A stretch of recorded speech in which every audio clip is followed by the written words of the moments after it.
Well, this is so absolutely disgusting that it's almost beyond belief. Just how low can the Labour government sink in its desperation? Yes, of course, they're in trouble. They're well behind us in the opinion polls. But frankly, to say that I would do anything that would in any way aid and abet people like Jimmy Savile is frankly just, it's so below the belt, it's almost not true. Right. Let's cut through the noise because Westminster's gone absolutely mental this week. And frankly, that's saying something.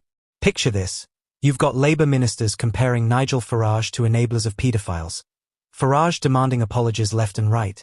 And the Online Safety Act sitting in the middle like that awkward relative at Christmas dinner that nobody wants to talk to but can't ignore. Buckle up, because this political soap opera has more twists than a pretzel factory. And we're diving headfirst into the chaos. Welcome back to British Tribune for another daily breaking news. Kindly hit the subscribe, like, and share button for another breaking news. So here's what's happened. Jess Phillips, Labour's Home Office Minister and someone who's never met a political fight she wouldn't dive into with both feet, has just lobbed a verbal grenade straight at Nigel Farage's doorstep. She's claiming that Farage's pledge to scrap the Online Safety Act would basically roll out the red carpet for what she calls modern-day Jimmy Saviles. Now, if you thought Brexit debates were spicy, this row makes those look like a polite disagreement over tea and biscuits. The whole drama kicked off when Technology Secretary Peter Keir decided to go nuclear on Farage last week. Keir basically accused the Reform leader of siding with extreme pornographers and people like Jimmy Savile by opposing the Online Safety Act. Now, calling someone a Savile enabler in British politics is like bringing a flamethrower to a water balloon fight. It's going to get messy, and everyone's going to remember it. But here's where it gets interesting, because this isn't just your typical Westminster mudslinging contest.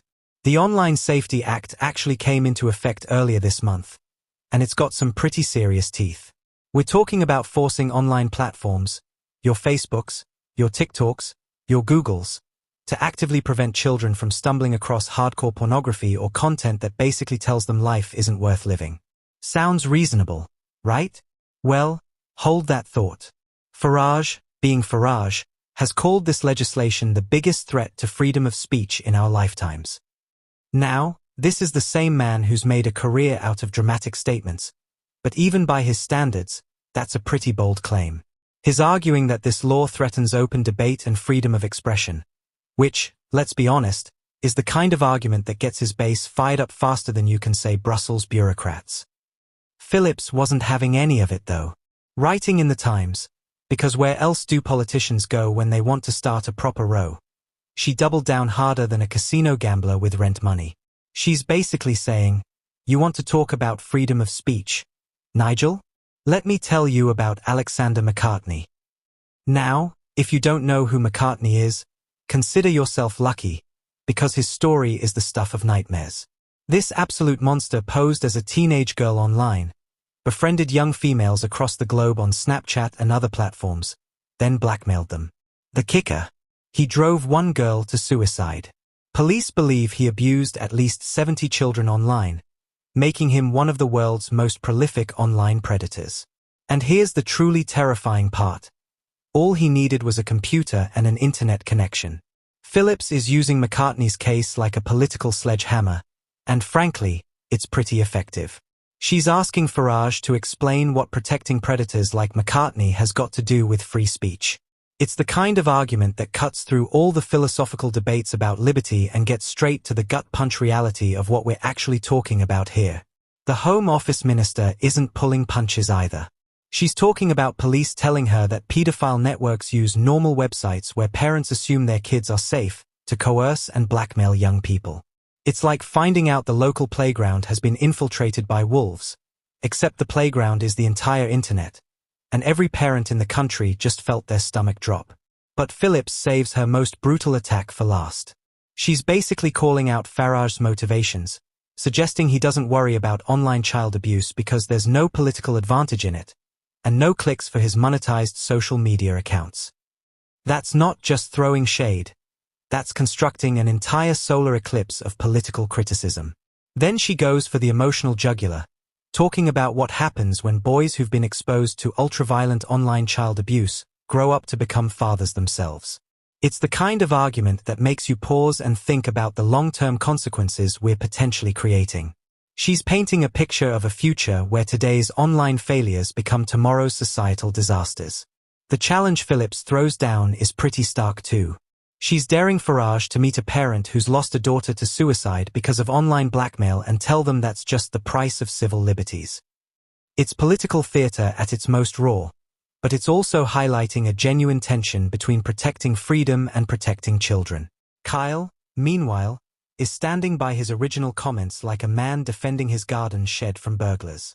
He's refused to apologize to Farage, basically saying, if Jimmy Savile were alive today, he'd be operating online, and you're defending his right to do it. It's the kind of political equivalent of throwing gasoline on a bonfire. Farage, predictably, is demanding apologies and probably drafting strongly worded tweets as we speak. But here's the thing.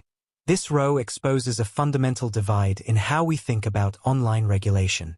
On one side, you've got people saying we need to protect children from the absolute worst of human behavior. On the other, you've got those arguing that once you start regulating speech online, you're on a slippery slope to authoritarian control.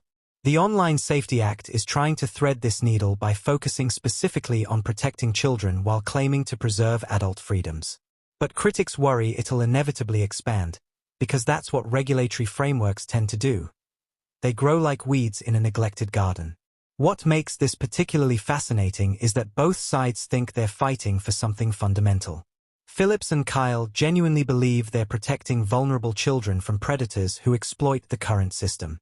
Farage genuinely believes he's defending the principles of free expression that underpin democratic society. The problem is, they're probably both right about the risks they're highlighting.